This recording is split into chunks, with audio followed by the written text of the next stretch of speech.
Style हे ते असं तसं. आणि अतुल शिंदे नावाचे एक क्लायंट होते माझे. त्यांनी मला सांगितलं की ते मला मामा म्हणायचे. मामा नाही, की तुम्हाला नाव हे तुमचंच द्यायचं आहे आणि आपण तो ब्रँड करणार आहोत. ओके. आणि मग सयाजी नाव फायनल केलं.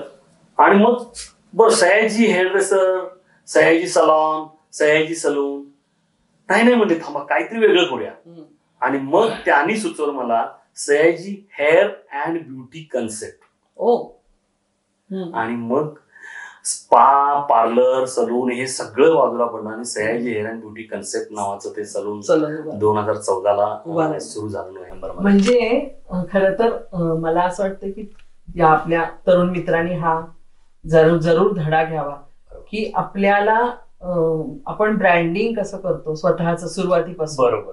तर त्याचा विचार अगोदरच सुरू केला पाहिजे. आणि त्याचं प्रेझेंटेशन, मुख्य म्हणजे प्रेझेंटेशनचा भाग फार महत्वाचा आहे. ओके, आता पुढे आपण